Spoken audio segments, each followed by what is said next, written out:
All right, so I'm going to get started. So the title of this presentation is The Keys to Unlocking Your Success Code and Smashing Goals. We all set goals, and a lot of times we don't achieve them, and I kind of wanted to break this down and go over that with you guys. So this will be kind of interesting. I wanted to start here. So stop for a minute, close your eyes, and envision your future. What do you want it to look like? Where do you want to be? What do you want to be doing? Do you see yourself watching your grandkids grow up, chasing after them in the yard, going to all their soccer games? Do you see yourself retired and traveling the world, or even still working 10 to 20 years from now? And ask yourself this question: are the decisions you're making now setting you up for the future that you imagine? Will they lead you to what you envision? And this is a question that we don't ask ourselves enough. Usually we focus on getting through that daily grind and hustle. You know, we're all so busy that we don't really stop and focus on what we should be focusing on until something happens. And sometimes we get the opportunity to slow down with maybe the new year, setting new year resolutions, but more often than not, we don't stop and think about this until, maybe you have some sort of adverse health effect and you really realize how fragile life truly is.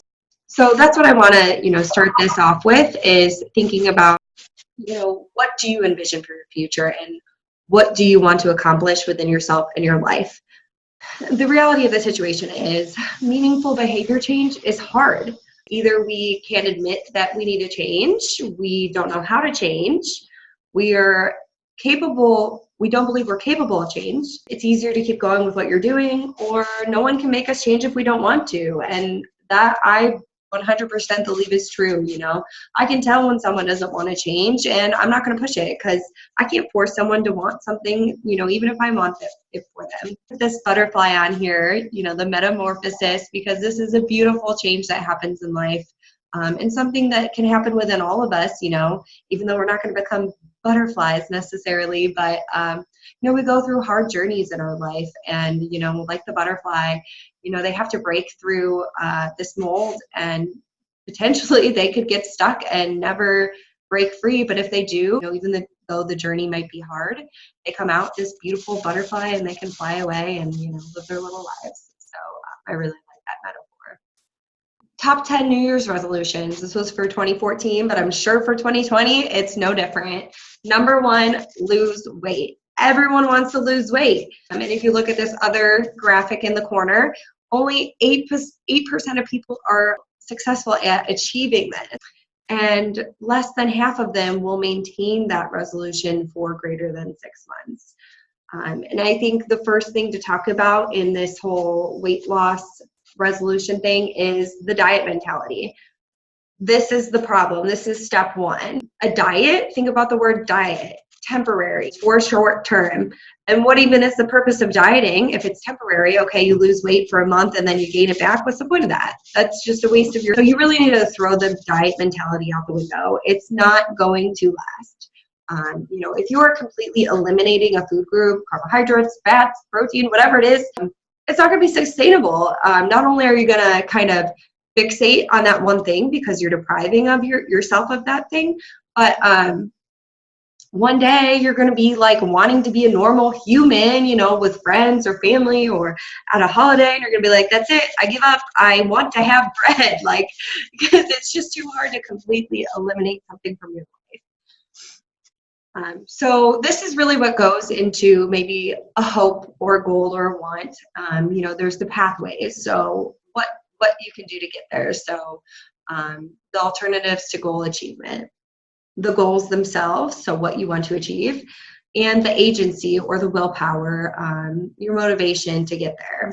Self-efficacy is what a person believes they can do with their skills under certain conditions. So this isn't self-esteem. Self-esteem falls under the umbrella of self-efficacy, but this is really your ability to have that confidence within yourself and belief that you are able to do this given what God gave you. So given, the body that you're in and the mind that you have, self-efficacy says, with what I have, I believe I can do this. So People with high self-efficacy see difficult tasks as challenges and interesting and something we master. They're not afraid of failing. And I think that's important with the goal setting because, yeah, we 100% can fail, but you just got to get back up, dust it up and keep going, right? Low self-efficacy is correlated with depression and anxiety. Conversely, high self-efficacy is correlated with achieving goals, well-being, and problem solving.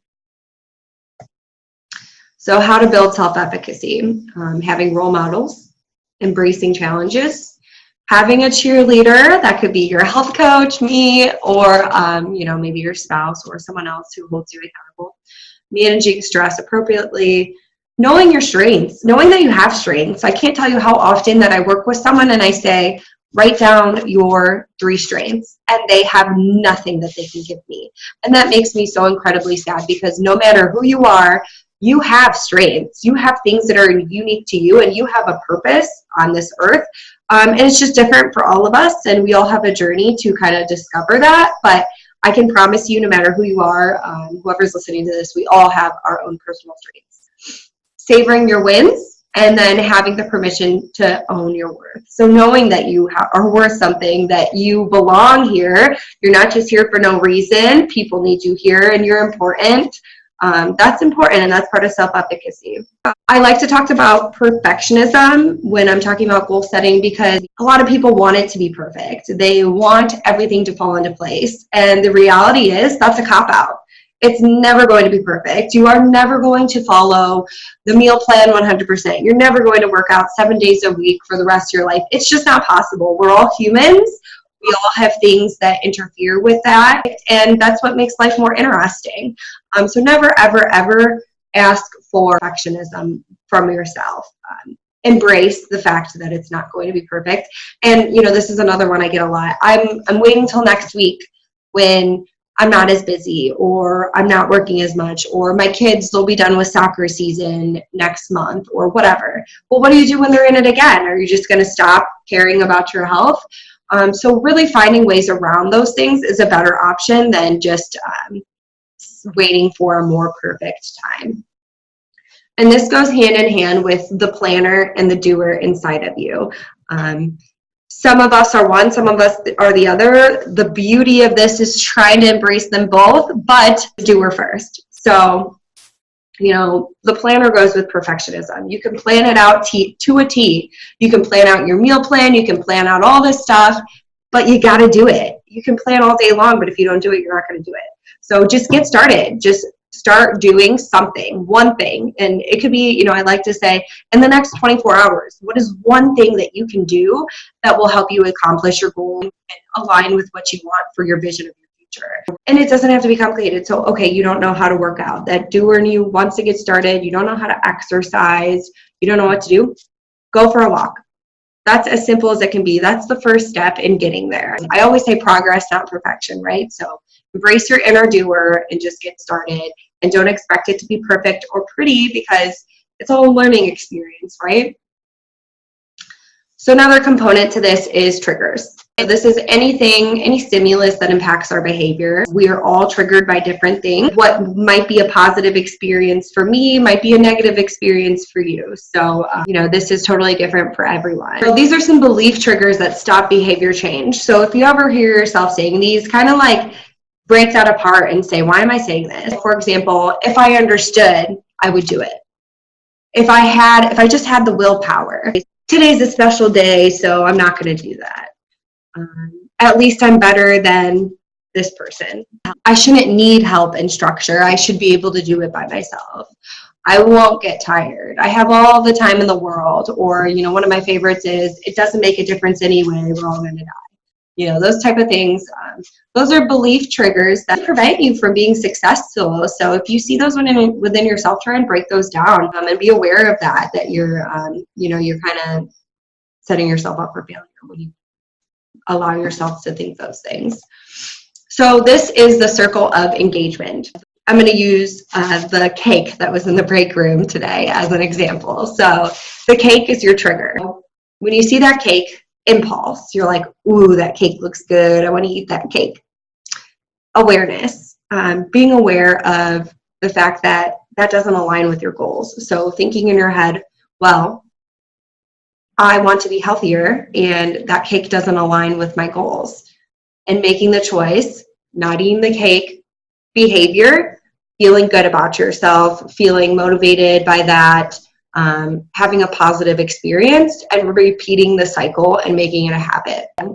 In that awareness stage, when you say, well, it doesn't align with my goals, but I want it anyway, it looks good, you make that choice to have it, behavior, shame, sadness, regret, you know, and then those feelings in themselves create a never-ending cycle. Okay, well then I might as well eat more because you know, I already gave up, I'm a failure. So you're really breaking down your self-confidence is what you're doing when you do this to yourself. When you set goals for yourself and you don't achieve them and you don't go after them, you're breaking down your self-confidence day by day to the point where you will never believe that you can accomplish any goals because you have no self-confidence left. So, you know, you're really just breaking promises to yourself. Here's a technique to define a new behavior for your triggers. This is something that you would do when you see that cake or whatever it is for you. You create an if-then scenario or statement.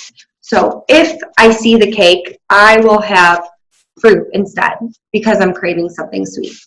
So you really come up with a plan. And this is something that I highly recommend that you write out. Identify your triggers. What are they?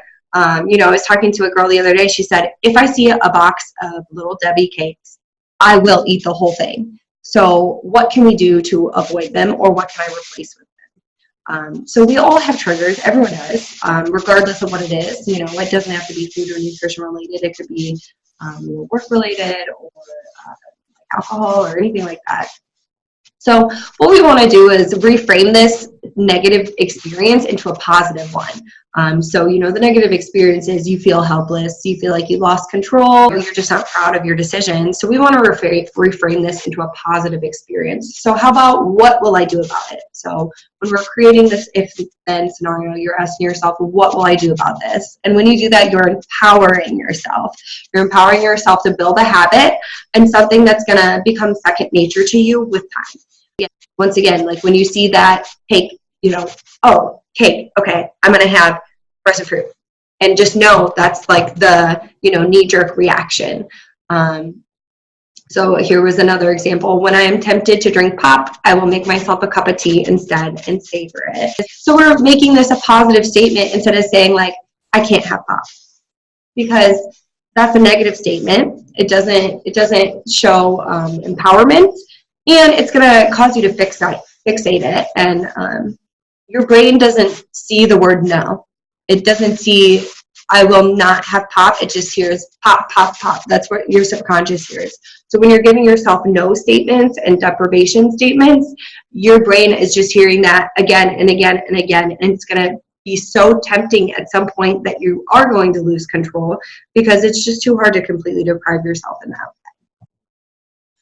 So these are the stages of change. So the first stage is pre-contemplation.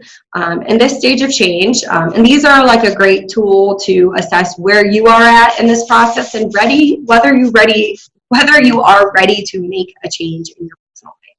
So pre-contemplation, you don't believe that any change needs to occur. So you're sitting on the couch, eating your potato chips, watching TV, and your wife's like, you can't keep doing this, you know, you gotta stop. And you're like, what? Everything's good. I like my life. This is perfect. No worries here. So pre-contemplation, you don't believe anything's wrong. You're not seeking change. You're not thinking about change.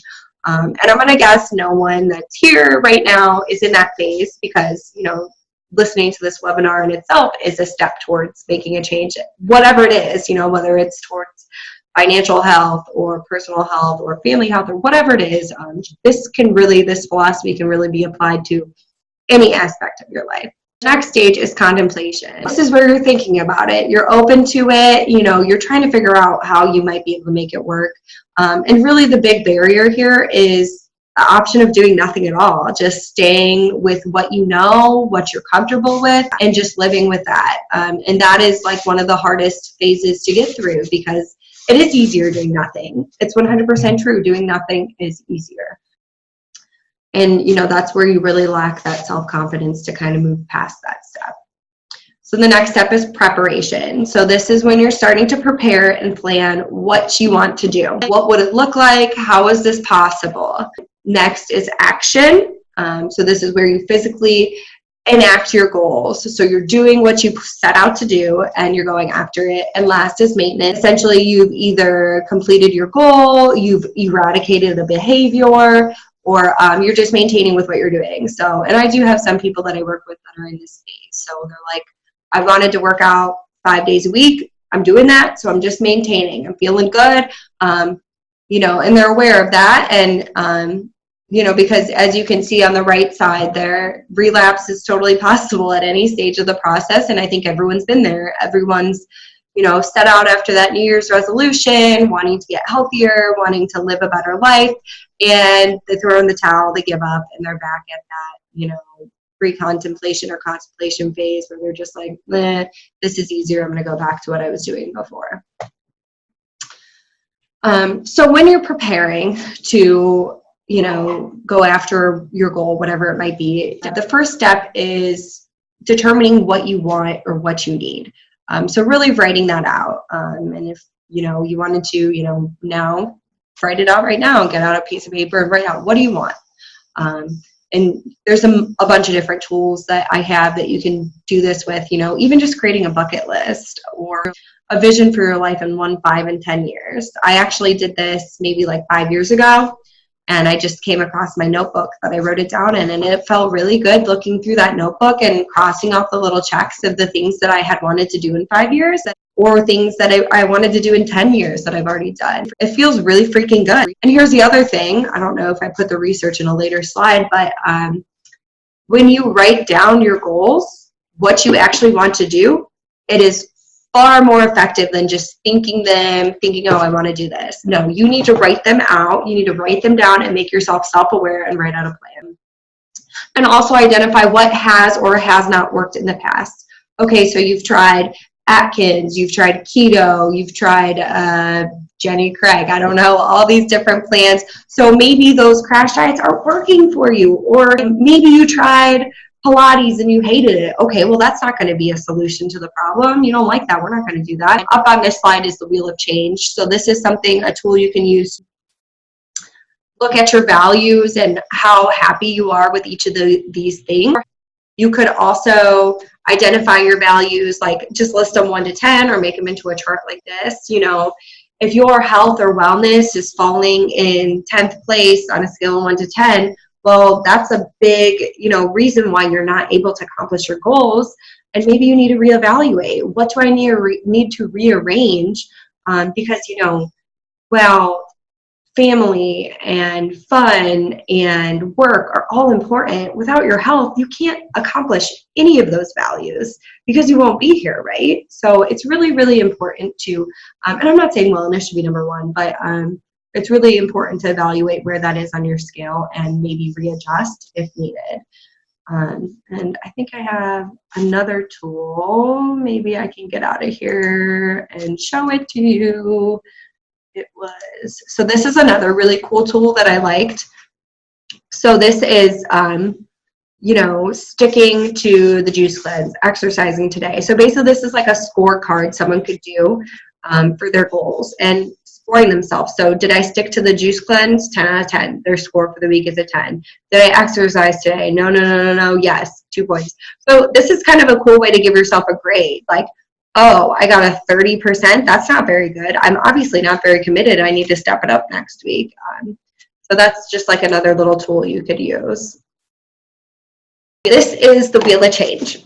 And this is another tool you can use in evaluating what you want to do with your life. So obviously we have positive and negative, create and eliminate. So, you know, first things first, what do you need to preserve? So what is going well in your life?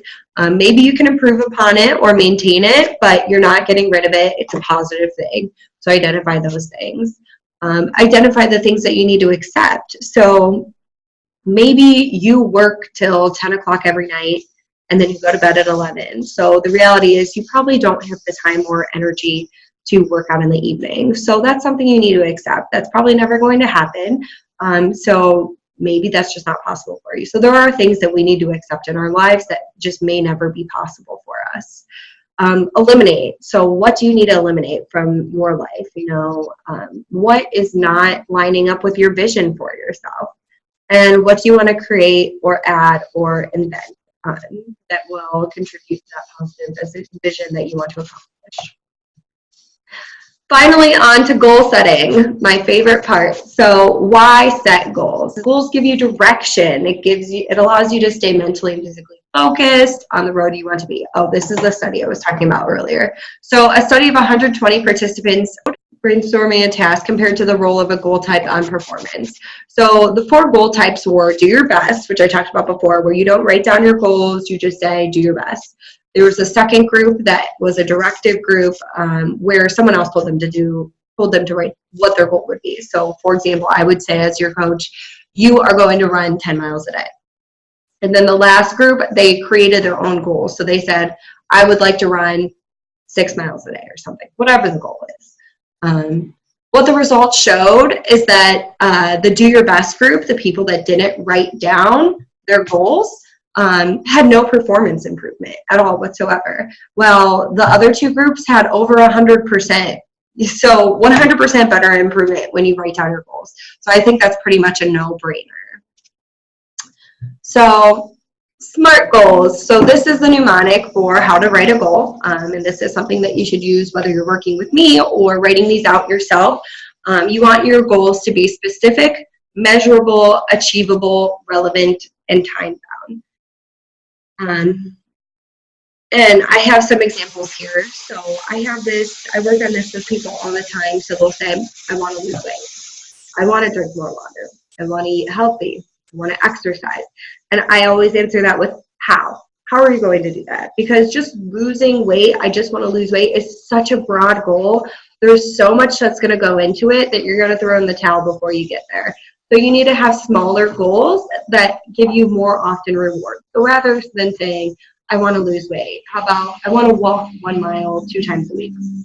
This is something that at the end of the week, you can feel good about it. You did that. I accomplished this goal. If I did more than that, even better. But, you really want to set goals that are achievable, but still challenging. Because we don't want to set goals, we don't want to set the bar low because that's just boring. You're going to get bored and you're going to give up for that reason. So really writing these out in a measurable, specific, achievable, realistic way. So eat a cup of vegetables every day. I think we're all capable of doing that. Maybe someone wants to lift weights 3 times weekly on Monday, Wednesday, Friday. And it's great to be as specific as possible with these, especially for a busy person. So if you know that your kids have soccer practice on Wednesday nights and your other kid has piano lessons on Thursday nights, okay, so those 2 nights are off, so I'm going to work out Monday, Tuesday, Saturday, because that's when I have time. And write that out and plan that out and figure out what that's going to look like in your life so that it's possible. Because we can say I'm going to work out 3 times a week all day long, but if you don't know when or how, it's not going to be possible. And that's really what we're envisioning this comes in. A major component, which I kind of breezed upon earlier, is knowing your why. So I think a lot of people with the weight loss want to just lose weight. That's their why, and that's never going to be enough. So your why has to have more meaning behind it. Losing weight, yeah, it's important to us. We want to look good, but that's easy to fall by the wayside when you have so many other more important things going on. But if your why is to live longer so you can watch your kids grow up, that's a bigger deal. To have less pressure on your joints so you're not in pain, right? Lose weight, less pressure on your joints, you're not in as much pain, you can be more mobile. What about getting off medications, which have a ton of other adverse effects on your health? Or how about having more energy so you can walk up the stairs without being out of breath? Or just having self-confidence and feeling good about yourself so that you don't feel down on yourself all day long. I think those are really good whys that can be something to drive a person through. I was listening to a podcast earlier today, and he was talking about weight loss and comparing it to like marriage. When you first get together with someone, when you first start, working on your healthy journey, maybe you lose a bunch of weight or you really love this person and you're really, really happy. But as time goes on, the weight loss is going to slow. And it's going to get harder to maintain. And that's same with the relationship. You fall out of that honeymoon phase and things get difficult, and you actually have to work on it. You have to work on being with that person and dealing with them when they're not always the most pleasant person on earth, because we all aren't always. And it's the same with the weight loss and the health scenario. It's not always going to come easy, and you're not always going to see the results that you want to see. And we all are going to hit a plateau at some point. So knowing how to work through those and having a why to kind of drive you through those tough times is really important. And then positive goal framing, which I touched on earlier. So rather than saying, I'm not going to have chocolate, I'm not going to eat pop, I'm not going to do this, that's negative. Once again, we never, ever, ever want to frame a goal in a negative way. So frame it in a positive way. So even if you're thinking of it in that negative way, think about how you can reframe it. So rather than saying, I won't eat donuts, thinking, I will eat grapes when I'm craving something sweet. So whatever, that thing is, try to frame it in a positive light. Rather than drinking juice, I'll drink a cup of water, either way. Primers are something that kind of cues you to keep going with your behavior change. So I've had this with people I've worked with. I've had them put a Post-it note on their laptop, like drink more water, or with their positive affirmations, like you will be successful, that type of stuff. Just little nudges to kind of remind them to keep going, or remind them that they want this, because it's easy, once again, to get busy and forget about what you want. So these are kind of little tools to help you in those tough times. I love doing the gallon jugs of water with the times written on it, because you have that on your desk. Not only are you nudging yourself when you look at it and it's 10 a.m. and you're not past the 7 a.m. watermark, but so are the people sitting around you, right? Because they're going to be like, ooh, it's 10 a.m. and you're only at 7 a.m. What are you doing? Get on it, So I think those are really fun. Another one I have people do is setting alarms to remind them to drink water. So every hour, every 5 hours, whatever it is, or just like a reminder on their phone, or a reminder to meditate or say their affirmations, or to exercise. It's just a little nudge. Maybe you set your reminder for 4 p.m. and you get off work at 5, and your reminder says, hey, work out today so that you feel amazing later. That's just a little nudge that maybe you were thinking about skipping it, but it gave you that little reminder, like, you want this, you do, so fight for it. And another important part of the equation is accountability. So if you don't have someone that you can work with to hold you accountable, which you do because you have me, so haha. But you could write a contract to yourself. So write a contract to yourself and say, this is what I'm going to do. This is why I'm going to do it. Frame your goals the way we talked about, and sign it. Literally write that contract with yourself, and do not let yourself down, because if you are at the point where you need to write a contract with yourself, you obviously want it and need it bad. Telling someone is also very important. If you truly believe in yourself, you're probably going to speak about these goals. If you're holding it in and not speaking about it, not telling anyone that this is what you want and this is what you're working towards, you probably don't believe that you're capable of it. So tell your friend, your family, your spouse, your coworker, whoever you know that will be positive towards this experience. If it's someone that's going to drag you down and hold you back, obviously you don't want to do that. But tell someone that's going to support you.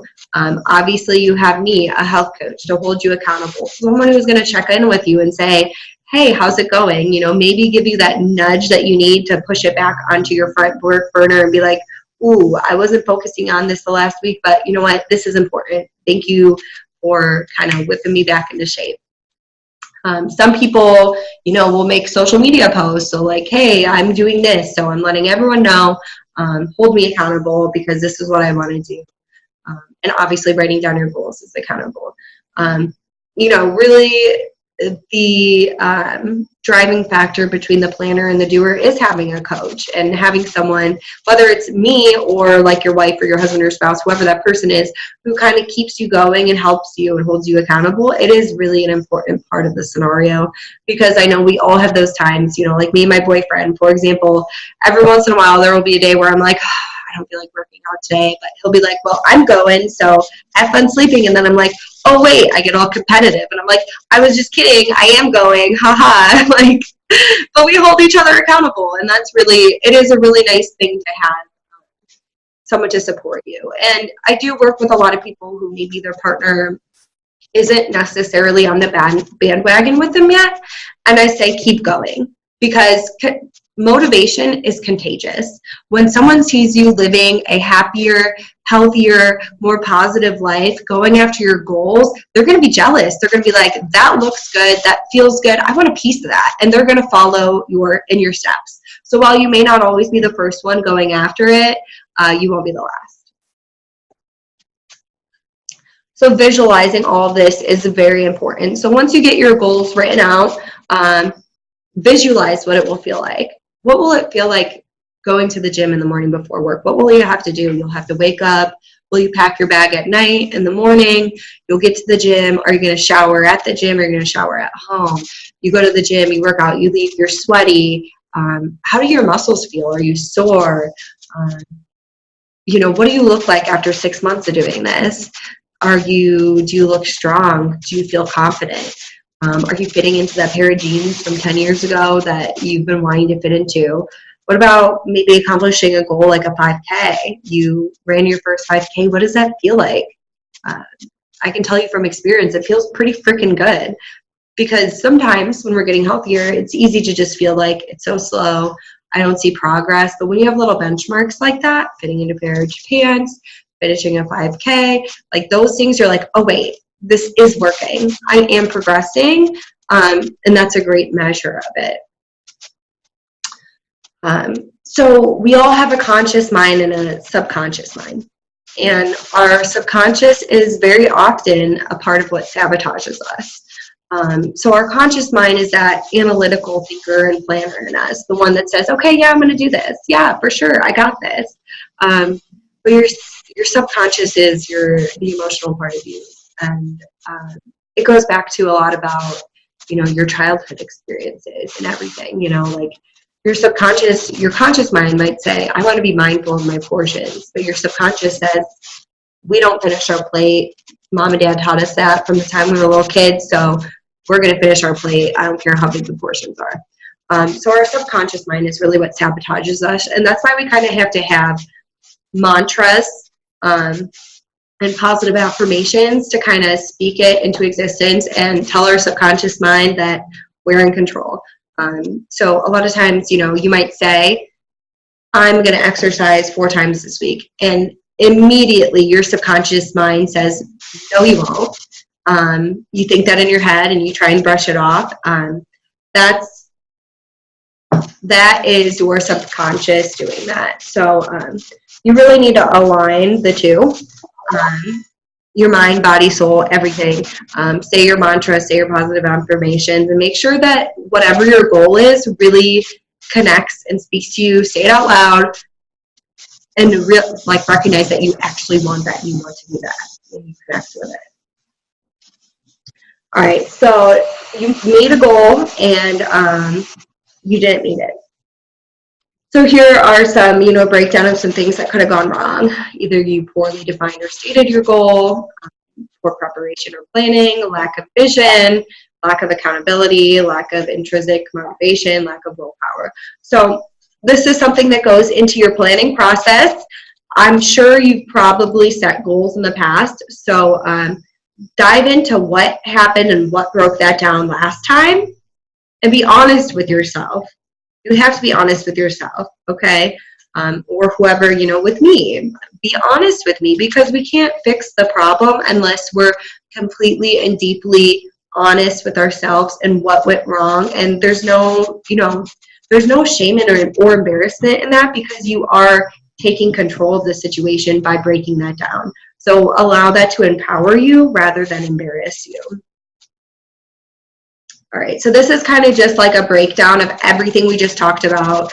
Identify your triggers and your level of self-efficacy, which you're going to build over time. Prepare a vision for what you want it to look like, how you want it to feel. State your goals specifically using those SMART goal parameters. identify your why, your primers, your accountability sources. What's it going to take to get there? What are you going to have to do? When are you going to start? And what are you going to have done by when? Assess your progress and celebrate, okay? The most important thing is rewarding yourself and celebrating when you have had progress, okay? That is all. Have a lovely weekend, everyone. Thank you for joining me. I'm going to hang here for a few minutes if anyone has any questions. Have a good weekend. Thanks. Bye.